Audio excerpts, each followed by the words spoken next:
اللہ الرحمن الرحیم۔ السلام علیکم ناظرین، اردو سٹوری اسٹوڈیو میں خوش آمدید۔ اماں نے بتایا کہ آج انہوں نے میرا رشتہ دیکھنے جانا ہے۔ میں چپ کر گیا۔ وہ مجھ سے مشورہ کر رہی تھی مگر میں نے ان کی بات کا جواب نہیں دیا اور وہاں سے اٹھ کر کمرے میں آ گیا۔ مجھے دفتر بھی جانا تھا، ویسے بھی پوری رات جاگنے کا رہنے کا یہ فائدہ ضرور ہوا تھا کہ آج جلدی دفتر پہنچ سکتا تھا۔ اکثر ہی دیر ہو جایا کرتی تھی اور سر سے باتیں سننے کو ملتی تھی۔ اماں مجھے پکارتی رہ گئی مگر میں ان کی بات انسنی کرتا کمرے میں چلا گیا اور پھر مجھے وہیں خواب آیا تھا تو میں ڈر کر اٹھ بیٹھا، موبائل تلاش کرنا چاہا کیونکہ اندھیرا تھا تو موبائل ہاتھ میں آنے کے بجائے نیچے گر گیا۔ ایک تو خواب اوپر سے کمرے میں گھپ اندھیرا تھا، میرا اچانک سے دم گھٹ گیا اور میں کمبل دوسری طرف پھینک کر باہر کو پھینکا۔ میں باہر صحن میں آ گیا اور لمبے لمبے سانس لینے لگا اور مجھے ساری رات نیند نہیں آئی اور جاگنے کا فائدہ یہ ہوا کہ ٹائم پر جا رہا تھا۔ سارا راستہ میں اس خواب کو سوچتے جا رہا تھا جو مسلسل 3 دن سے مجھے آ رہا تھا اور سوچ رہا تھا کہ یہ خواب مجھے کیوں آتے ہیں۔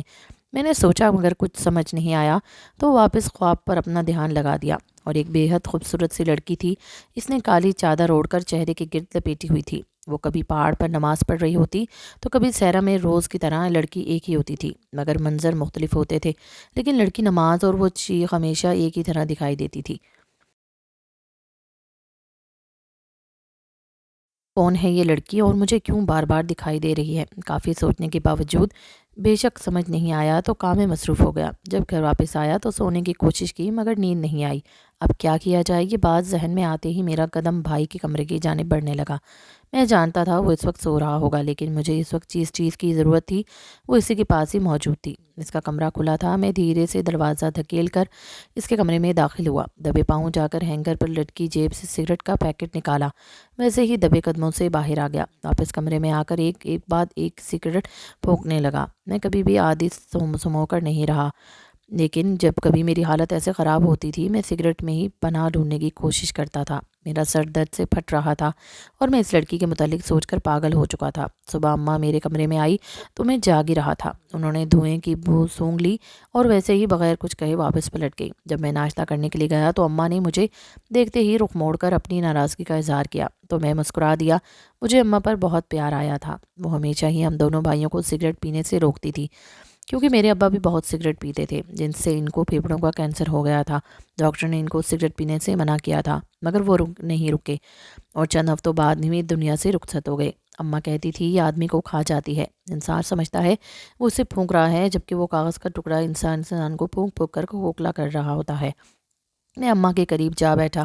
انہوں نے مجھ سے کوئی بات نہیں کی تو میں ہاتھ جوڑ کر بولا اماں معاف کر دیں مگر ضروری تھا، اگر نہ سنبھلتا تو پتہ نہیں کیا ہو جاتا۔ اماں نے تڑپ کر مجھے دیکھ کر کہا پہلے سر کے سائیں کو اس سگریٹ نے قبر میں اتار دیا، اب اولاد کو تباہ ہوتے دیکھوں کیا؟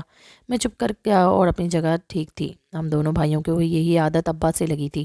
اماں کی ہمت دیکھ کر مجھے افسوس ہو رہا تھا۔ میں نے وعدہ کر لیا آئندہ کبھی بھی نہیں پیوں گا سگریٹ۔ اماں نے مجھ سے پوچھا کہ ایسا کون سا دکھ ہے یا پریشانی جس نے تمہیں بے چین کر رکھا ہے؟ میں ان کو بتانا چاہتا تھا مگر میں چپ کر گیا۔ انہی سوچوں میں گم دفتر پہنچا۔ دفتر میں کام بہت کم تھا، باس کی سالگرہ تھی تو سب کو جلدی چھٹی مل گئی۔ میں گھر جانے کا سوچ ہی رہا تھا جب ہمدان میرے پاس آیا اور کہا چل یار آج ذرا سیر کر کے آتے ہیں۔ میں نے اسے حیرانی سے دیکھا اور کہا کیا مطلب، ساری زندگی اسی شہر میں پلے ہو ابھی تک سیر نہیں کی؟ وہ میری بات سن کر ہنسا اور بولا کتنا بھولا پن رہا ہے، ویسے ہی کہہ رہا ہے ساری زندگی اسی شہر میں رہا مگر یہاں کی خاص گلیوں میں حاضری نہیں دی تم نے۔ ارے کیا بول رہا ہے، ویسے ہی ذہنی حالت ٹھیک نہیں، کیا دہی کرو گے دماغ کا؟ زبردستی مجھے اپنے ساتھ لے لیا۔ میری موٹر سائیکل پر ہی بیٹھ کے ہم دونوں دفتر سے نکل پڑے اور اب شہر کی سڑکوں پر بالکل آوارہ پھر رہے تھے۔ میں نے ہمدان سے کئی مرتبہ پوچھا کہ کہاں جا رہے ہیں مگر ہر مرتبہ یا تو چپ کر جاتا یا پھر ہنس کر کہتا کہ جب دیکھے گا نا تو دعائیں دے گا بھائی کو۔ آج کی رات آنکھ مار کر چپ کر گیا۔ میں نے اسے کہا موٹر سائیکل روکو تو وہ رک کر مسکراتے ہوئے مجھے دیکھنے لگا۔ میں کوئی سخت جملہ نہیں کہنا چاہتا تھا اس لیے بہانہ بنا دیا کہ میرے سر میں شدید درد ہو رہا ہے، مجھے گھر واپس جانا ہے۔ اس نے کہا اچھا میں تجھے گھر چھوڑ دیتا ہوں مگر میں نے منع کر دیا اور کہا کہ میں چلا جاؤں گا، تم رکشہ کروا لینا۔ اس کے بعد مزید اس کی کوئی بات سنے بغیر ہی میں نے موٹر سائیکل کی چابی تھامی اور وہ ہکا بکا مجھے ہی دیکھ رہا تھا مگر میں پرواہ کیے بغیر موٹر سائیکل بھگا کر لے گیا۔ گھر جانے کے بجائے میں ایک پارک میں بیٹھ گیا۔ مجھے ہمدان پر غصہ آ رہا تھا کہ یہ کیا حرکت کی تھی بھلا۔ اسی وقت ایک جھماکا سا ہوا، میرے سامنے ایک سایہ بنا۔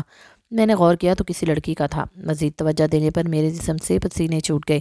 وہ وہیں خواب والی لڑکی میرے سامنے کھڑی تھی۔ میں پھرتی سے اٹھ کر اس کی جانب لپکا مگر وہ آگے بڑھتی جا رہی تھی۔ جیسے ہی سڑک شروع ہوئی تو وہ لڑکی ہوا میں ایک دم سے تحلیل ہو گئی۔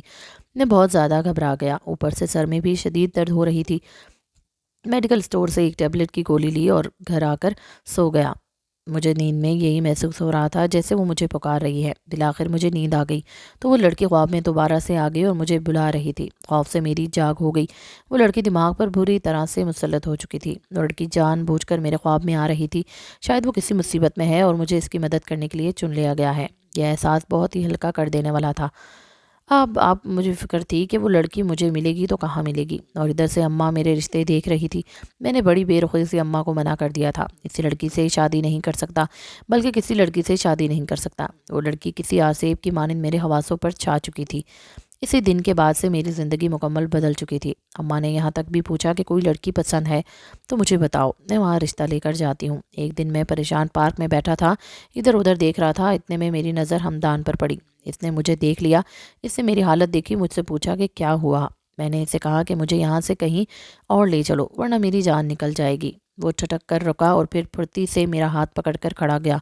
میں پیدل آیا تھا اور موٹر سائیکل پر تھا۔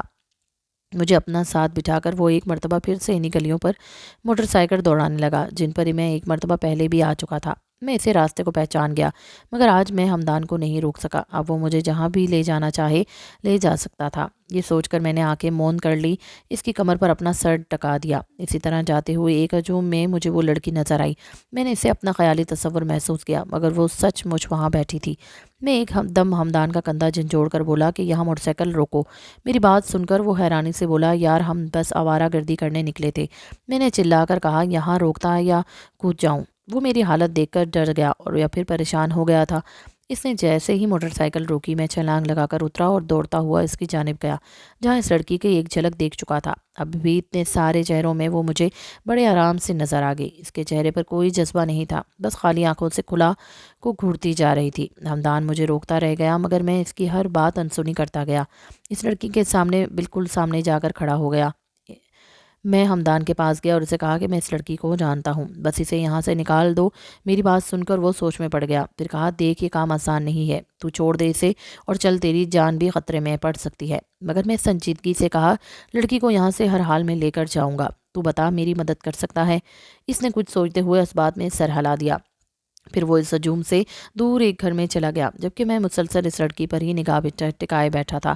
15 منٹ بعد ہمدان آیا۔ اس نے کہا، لڑکی تو خرید لی، اب بتا 5 لاکھ بھر سکے گا؟ میں نے ہاں میں سر ہلا دیا اور لڑکی کو ہم معاملہ طے کر کے لے آئے۔ گھر میں اماں میرے نہ آنے کی وجہ سے پریشان تھی۔ جب انہوں نے دروازہ کھولا تو مجھے کچھ کہتے کہتے رک گئی کیونکہ ان کی نظر اس لڑکی پر پڑ چکی تھی۔ وہ حیرانی سے بولی، اسے کہاں سے اٹھا لائے ہو؟ میں نے اماں کو چپ رہنے کا اشارہ کیا اور کہا، اندر جا کر بات کرتے ہیں۔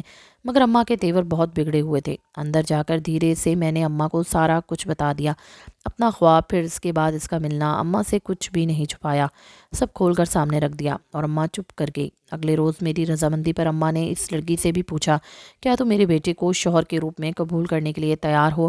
تو اس نے سر ہاں میں ہلا دیا۔ اسی شام میرا نکاح اس لڑکی سے ہو گیا جس کا نام رمشا تھا۔ رمشا شادی کے بعد ہر وقت چپ چاپ رہتی۔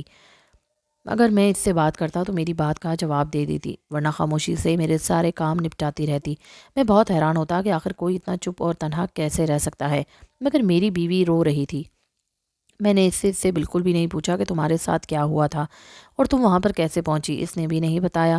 اماں کو تھوڑا بہت تجسس تھا جو میں نے یہ بات کہہ کر ختم کر دیا کہ یہ میری بیوی ہے، اگر مجھے اس کے ماضی سے کوئی اعتراض نہیں تو آپ کو بھی نہیں ہونا چاہیے۔ جب صحیح وقت آئے گا وہ خود بتانا چاہے گی تو پتہ چل جائے گا۔ اماں سمجھدار خاتون تھی، میری بات پر چپ کر گئی۔ ایک بات جو میرے خواب میں ایک جیسی تھی وہ رمشا کی صورت اور اس کی نمازیں تھی۔ جیسے وہ خواب میں نماز پڑھے شوق سے پڑھتی دکھائی دیتی تھی، حقیقت میں بھی وہ نمازیں پڑھا کرتی تھی۔ کبھی رونے لگ جاتی اور ایک دن وہ نماز پڑھ رہی تھی اور کافی دیر سجدے سے نہیں اٹھی۔ میں پریشان ہو کر آگے بڑھا تو دیکھا وہ سو رہی تھی۔ مجھے اس پر بہت ترس آیا اور پیار آیا۔ میں نے اسے اٹھا کر آرام سے بستر پر لٹایا، پھر جائے نماز اٹھائی تو دنگ رہ گیا۔ اس کے نیچے ایک تصویر پڑی تھی جس میں بہت سارے لوگ تھے، 8 لوگ اس تصویر میں تھے، اس میں وہ بھی نظر آ رہی تھی۔ میں نے حیرانی سے سوچا، اگر اس کے گھر والے ہیں یہ لاوارث نہیں تو پھر ان کے پاس کیوں نہیں جاتی۔ میرے دل میں بہت سے سوالات نے جنم لیا جن کا جواب صرف اور صرف رمشا کے پاس تھا۔ میں نے باہر جانا متوقع کر دیا، اس کا انتظار کرنے لگا۔ وہ اٹھی تو اپنے ارد گرد دیکھ کر سمجھنے کی کوشش کی۔ اسی وقت اسے احساس ہوا کہ وہ جائے نماز پر نہیں بلکہ بستر پر ہے، تو جلدی سے جائے نماز کی طرف بھاگی، مگر وہاں جائے نماز نہ پا کر پریشانی سے میری طرف دیکھا۔ کیا ڈھونڈ رہی ہو؟ اپنے جلدی پن میں وہ مجھے نہ دیکھ سکی۔ میں نے وہ تصویر اس کی جانب بڑھا دی اور پوچھا، یہ ڈھونڈ رہی تھی؟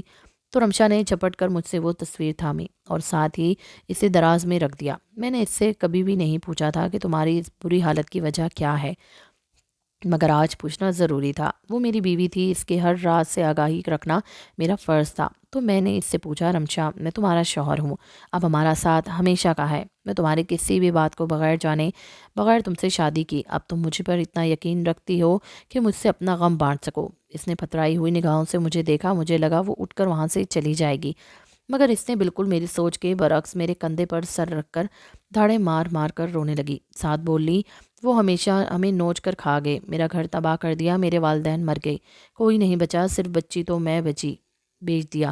ہم کافی امیر تھے، میری چچی نے ہمارے خاندان پر کالے جادو کر کے میرا پورا گھرانہ اجاڑ دیا۔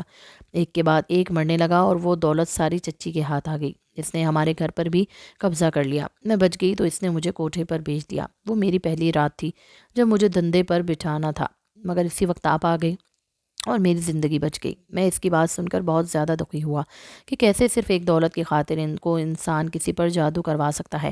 اب سمجھ آیا، اللہ نے مجھے اس بے سہارا کا سہارا بنانا تھا، تبھی مجھے خواب دکھائی اور پھر اس کی محبت بھی میرے دل میں ڈال دی۔